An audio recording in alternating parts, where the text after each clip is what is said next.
अस्सलामुअलैकुम वरहमतुल्लाह। मैं सोबिया मोहसिन हाजिर हूँ एक नए सवाल के जवाब के साथ। उम्मीद है आप सब खैरियत से होंगे। मेरी वीडियो पसंद आए तो चैनल को सब्सक्राइब कीजिएगा।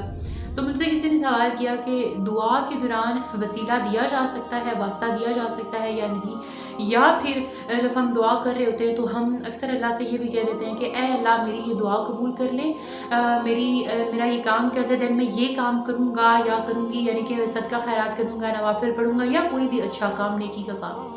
तो इसका क्या है हुक्म है।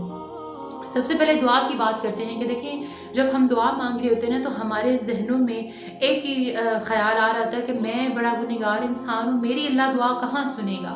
इसका वास्ता भी डाल देता हूँ, इसका सदका भी अल्लाह को दे देता हूँ, ताकि जो है मेरी दुआ अट्रैक्टिव हो जाएगी, अल्लाह मेरी दुआ जल्दी सुन लेंगे, अल्लाह की तवज्जो इस तरफ हो जाएगी। ऐसा बिल्कुल भी नहीं है। अल्लाह की तवज्जो हर बंदे पर है, अल्लाह ने हर बंदे को पैदा किया, लेकिन मसला ये है ना कि हम इंसानों के अमाल ऐसे हैं कि इन अमाल की वजह से बहुत सारे लोग अल्लाह के करीब हो जाते हैं, इन अमाल की वजह से लोग दूर भी हो जाते हैं, कुछ बहुत ही ज़्यादा दूर हो जाते हैं। लेकिन ऑप्शन है ना कि अल्लाह कहता है कि मुझसे एक दफ़ा माफ़ी मांगो, मैं तो आपको ऐसे बना दूंगा जैसे आप अभी माँ के पेट से निकले हैं। तो रही बात दुआ करने की, तो कोशिश करें दुआ अल्लाह से इस मोहब्बत से, इस यकीन से, शिद्दत से मांगे कि डायरेक्ट आपका रब्ता अल्लाह से हो, बीच में किसी को ना लेके आए, ठीक है। लेकिन अगर फिर भी हम वसीला देना चाहे तो रसूल अल्लाह सल्लल्लाहु अलैहि वसल्लम का वसीला देना, उनका वास्ता डालना ये जायज़ है। इसके अलावा हम किसी का वसीला जो है नहीं दे सकते, नहीं देना चाहिए। रसूल अल्लाह के आपको वास्ता है अपने प्यारे हबीब का, इस तरह से हम दुआ मांग सकते हैं। बाकी उसका वास्ता भी है, इसका वास्ता भी है, ये ठीक नहीं है। भाई सबको अल्लाह ने पैदा किया, आपको भी अल्लाह ने पैदा किया, तो डायरेक्ट अल्लाह से रब्ता करने की कोशिश करें। दूसरी बात कि दुआ में शर्त रख देना, मेरी ये दुआ कबूल होगी, मेरा ये काम हो जाएगा, देन मैं ये काम करूँगा या करूँगी, तो मेरी नज़र में ये एक सौदेबाजी है जो अल्लाह सुब्हानहू व तआला के साथ कह रहे होते हैं। अल्लाह बहुत बड़ा है, अल्लाह की ज़ात बहुत बड़ी है। अल्लाह को ज़रूरत नहीं है हमारी नेकियों की, हमारी इबादतों की, सदका खैरात की, किसी चीज़ की ज़रूरत नहीं है। अगर आपने वाकई वो दुआ जो है या वो अपना काम अल्लाह से करवाना है, वो जायज़ है, आपके लिए बेहतर है, देन आप जो हैं वो नेकी करें।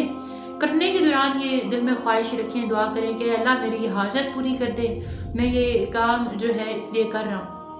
ये ज़्यादा बेहतर है बजाय इसके कि कंडीशन रख दी अल्लाह के सामने कि मुझे जब तक ये नहीं मिलेगा मैं तो ये अच्छा काम नहीं करने वाला। ये तो वही बात हो गई कि नमाज छोड़ दी, कुरान छोड़ दिया, जब तक मेरी ये दुआ कबूल नहीं होगी ना मैं नमाज पढ़ूंगा ना मैं कुरान खोलूंगा। जब तक मिल जाता है तब फिर आप कुरान भी खोल रहे हैं, नमाज भी खोल रहे हैं, अल्लाह अकबर। इसमें तो हम शक पैदा कर रहे हैं अल्लाह के देने में कि अल्लाह देते ही नहीं है, या फिर शक पैदा कर रहे हैं कि अल्लाह को हमारी इबादतों का लालच है, हमारे नवाफिल या सदका खैरात का लालच है। ऐसा कुछ भी नहीं होता। लिहाजा दुआ करने के कुछ उसूल होते हैं, उन उसूलों को जहन में रख के दुआ मांगी जाए, अल्लाह ताला के सामने हाथ फैलाया जाए। तो इसके साथ मुझे दुआओं में याद रखिएगा। उम्मीद है कि मैंने सही जवाब दिया होगा। अगर किसी को मज़ीद अच्छा जवाब पता होगा तो वो लाजमी कमेंट सेक्शन में बताएं, मेरे साथ शेयर करें। दुआ में याद रखें। अल्लाह हाफ़िज़।